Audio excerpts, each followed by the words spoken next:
द्वारका, भगवान कृष्ण की कर्मभूमि।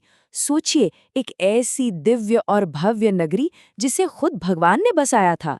लेकिन क्या हो अगर ये सिर्फ एक कहानी न हो, अगर ये इतिहास का ये खोया हुआ पन्ना निकले तो चलिए आज इसी कहानी में गोता लगाते हैं, जहां मिथक और सच्चाई समुद्र की गहराइयों में कहीं मिलते हैं।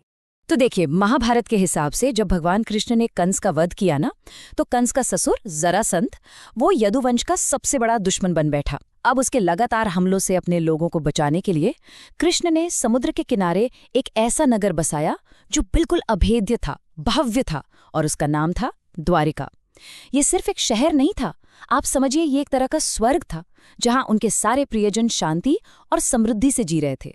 तो अब सबसे बड़ा सवाल यही उठता है, भाई एक ऐसी नगरी जिसकी रक्षा खुद भगवान कर रहे हों, वो अचानक लहरों के नीचे कैसे समा सकती है? इसके पीछे ना कोई एक नहीं, बल्कि कई बड़ी वजहें थीं, जो एक के बाद एक सामने आती गईं और इस सुनहरे युग का अंत कर दिया। तो कहानी की शुरुआत होती है द्वारिका के बसने से और उसके उस गौरवशाली समय से।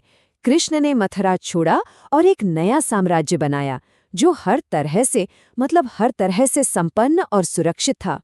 पूरे 36 साल, सोचिए 36 साल तक द्वारका में यदुवंशियों ने शांति और समृद्धि के साथ राज किया।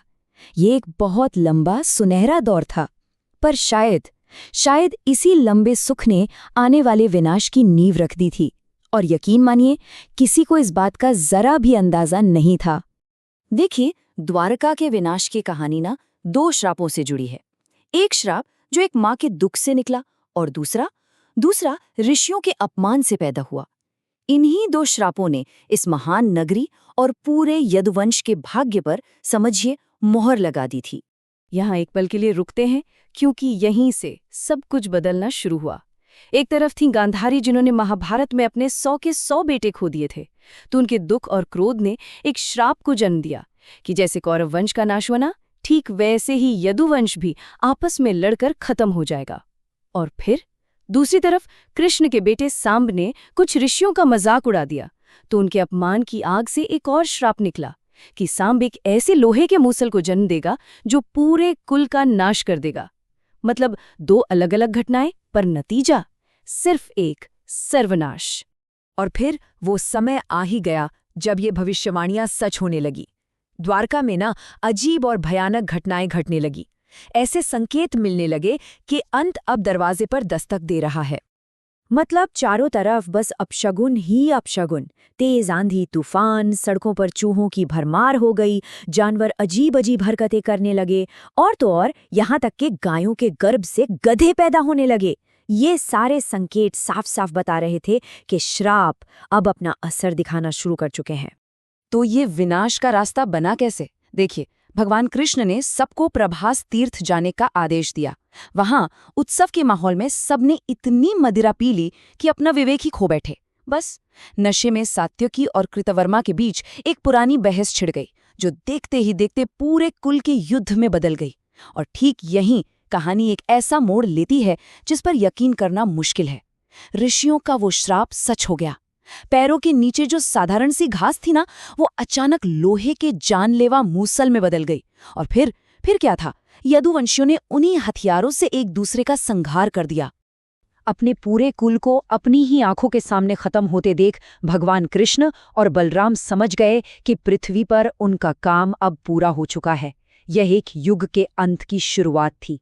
और दोनों भाइयों के जाने का तरीका भी कितना अलग था।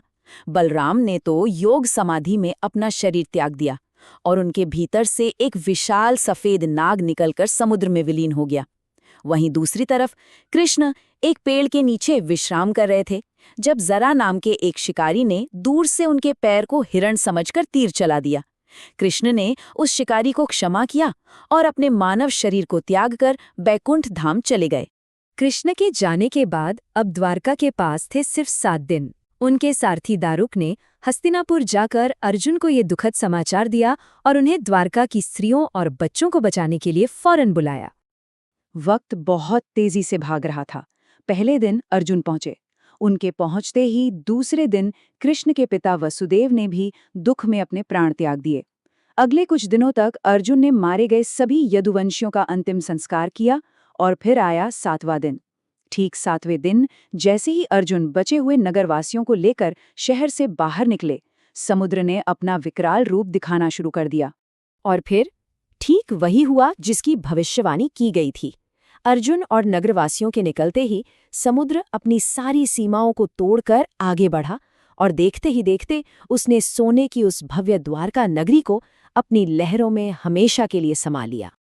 तो अब सवाल ये उठता है कि क्या ये सिर्फ एक पौराणिक कथा है या इसमें कोई ऐतिहासिक सच्चाई भी छिपी है? और दिलचस्प बात यह है कि आज के विज्ञान और पुरातत्व ने इस कहानी को एक बिल्कुल नया मोड़ दे दिया है। हाँ, 1963 से ही भारत सरकार के पुरातत्व विभाग ने समुद्र की गहराइयों में इस सवाल का जवाब खोजना शुरू किया और उन्हें जो मिला ना, उसने सदियों पुरानी इस कहानी को एक नई ही रोशनी में ला खड़ा किया। पानी के नीचे सिर्फ पत्थर नहीं बल्कि एक पूरे शहर का ढांचा मिला, एकदम सुनियोजित इमारतें, दीवारें और तो और एक बंदरगाह के भी सबूत। वहां से जो कलाकृतियां मिलीं, जैसे तांबे के सिक्के और मिट्टी के बर्तन, वो 3000 साल से भी ज्यादा पुरानी बताई जाती हैं, जो कि महाभारत के समय से मेल खाती हैं। तो ये खोज इस पौराणिक कथा को इतिहास के बहुत करीब ले आती हैं।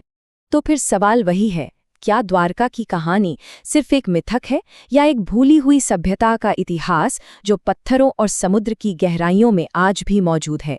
ये खोज हमें ये सोचने पर मजबूर करती है कि हमारी पौराणिक कथाओं में शायद कल्पना से कहीं ज्यादा सच्चाई छिपी हुई है, जो लहरों के नीचे अपने फिर से खोजे जाने का इंतजार कर रही है।